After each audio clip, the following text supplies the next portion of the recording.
In this video, I will tell you exactly which 5-star weapons you should prioritize when using the 5-star weapon selector. We have 5 different options and I will go over each one in this video. So hey guys, Legion here. Before we get into it, like the video and subscribe to the channel for more Wuthering Waves content, as well as for a chance to win a free battle pass.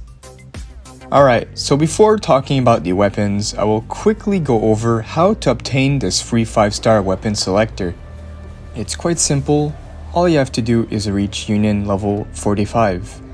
It is part of a permanent event called Awakening Journey, with the last tier giving you a free 5-star weapon selector box, and as a bonus, you also get 1,000 astrites, which is the premium currency used to summon characters in this game. Now, the main factor you should be considering is who you are getting this weapon for. I would suggest considering getting the weapon for one of your main DPS first, as they generally want more stats and investment. And of course, the better your DPS are, the easier the game will be. Among these weapons, you will notice a few common effects, like they all have the same amount of energy regen on every weapon, so you will not have to worry about energy regen on being on a different weapon. They all have the same amount. But there are a few differences that you can notice in the main stats of the weapons. So to start off with the base attack, 4 of them being at 47 at level 1, and one weapon having a little lower base attack being at 40.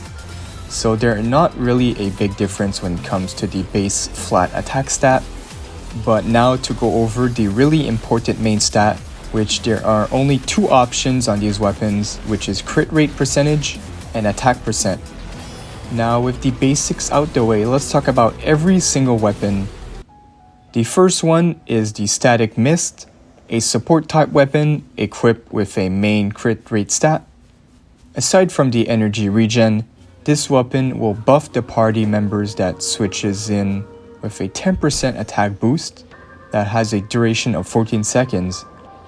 Now when it comes to this weapon, it isn't really suited for the main DPS types, as it is more suited for the sub DPS. Actually, it goes perfectly well on sub DPS. But for who can really make this weapon shine would be Mortify. Mortify would have this as his best in slot weapon, which would be the very good pick for him if you do want to use Mortify on your comps. He already provides a good amount of support on his own. Equipping this weapon will bring him to the next level. So if you're looking to main Mortify on your compositions, I would suggest picking up this weapon for him. But although only Mortify can have a proper use for this weapon, so picking this would limit your options to only him. But it is still not a bad choice. If you are looking for a weapon that has a more general use and a use for multiple characters, then keep watching the video, we have some good options for you. Now on to the next weapon that describes this perfectly. We have the one-hand sword weapon, Emerald of Genesis. The second crit rate 5-star weapon of the game, which is generally the better stat on your main DPS. You do want main crit rate over plain attack percentage most of the time. But now let's talk about the effects of this weapon. It provides energy regen as well as attack increase by 6% when your resonance skill hits a target, which can also stack up to 2 times for a 12% attack bonus, lasting a duration of 10 seconds. Now, for which resonator I recommend this weapon for? Well, between the 4 options that we have, I would recommend this as the best in slot for Danjin. I know you Danjin mains are going to be happy with this one, because this weapon is for sure her best in slot. Her damage is already insane on her own, and a lot of her damage comes from her resonance skill. With it being a short cooldown, she can actually keep the 2 effects up at the same time for 100% of the time. So really crazy. If you play her right, you'll have 100% uptime on the 12% attack buff. Danjin will be looking pretty damn good with this weapon. But of course, Danjin cannot only be the only one who can use this weapon. It's still a very solid option to all DPS that can equip this sword, which would be between Senhua, Rover, and Ling Yang. Okay, on to the next weapon. This weapon has a main stat of attack percentage, with the effects better suited for characters that rely on their basic attacks.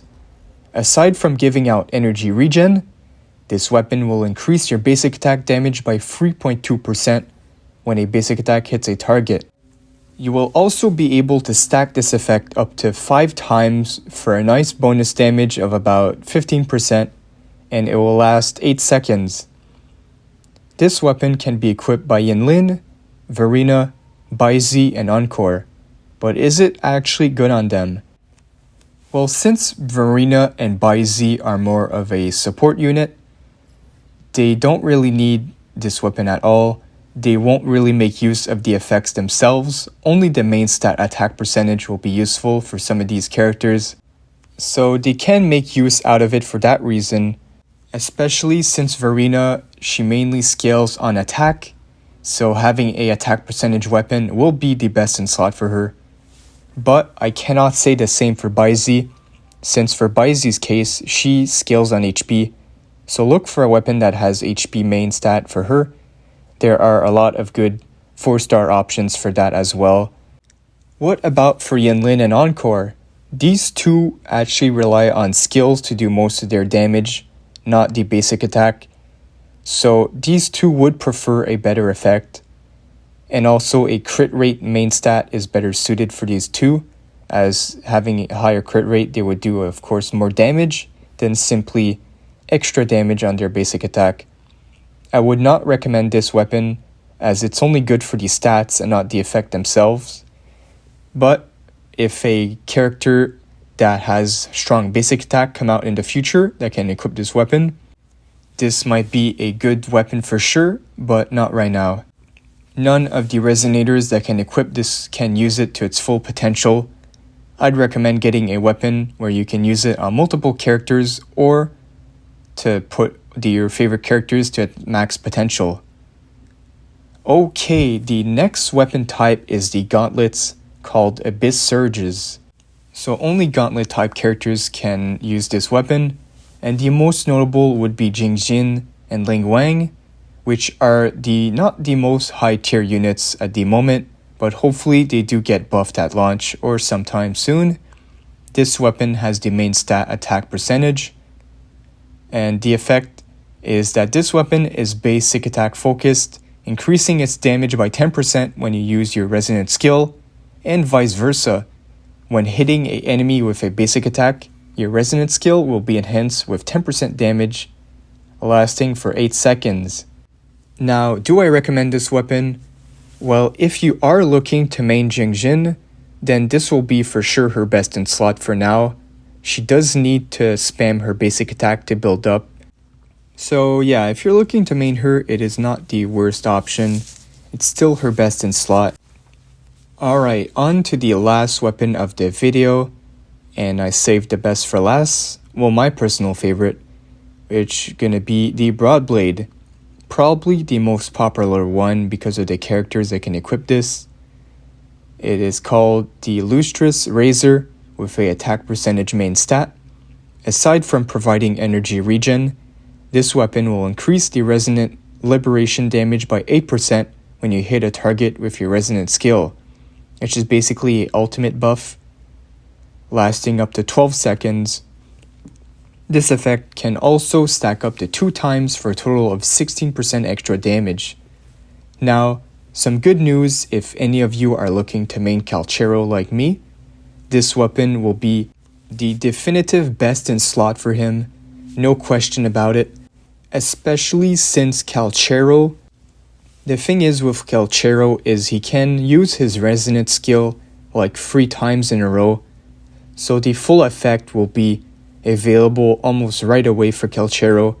The 16% ult damage, you'll be able to get that super fast with him, but to note how this weapon works on him, so when you pop the ult with Calchero, only the initial blast of the ult will count for the 16% extra damage.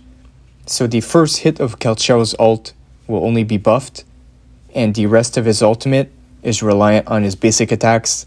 So it is not a 16% extra damage for his full ult with the basic attack and stuff, only the initial hit.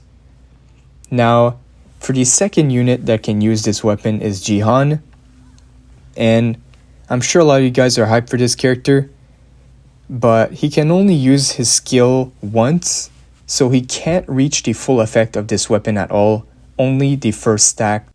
But a 8% damage boost is still useful, and all around this weapon is still a very great option for this guy. If you do not want to pull for Jihan's signature weapon, you'll for sure be set with this one. This is basically his second best in slot. Now, we went over all the 5-star weapons you can select from this selector. It really comes down to which character you want to build. So use the information I gave you in this video to figure out which of your favorite units you'd like to prioritize the weapon for. For me personally, the weapons with the most options is for sure the one-handed sword, being the best in slot for Dan Jin and a crit rate main stat. She will for sure become a monster and possibly rivaling the other 5 stars of the game solely for that. Me personally, it's between that and the broadsword for Calchero. Because Calchero is such a cool character, I really like him, and I want to make him as strong as possible. Let me know what you guys think of choosing in the comments. And one more thing to add before I end this video is to subscribe to the channel for more Wuthering Waves content, and to like the video if you've enjoyed it and reached this far. That is pretty much all for this video. Thanks for watching, guys, and I'll see you all in the next one.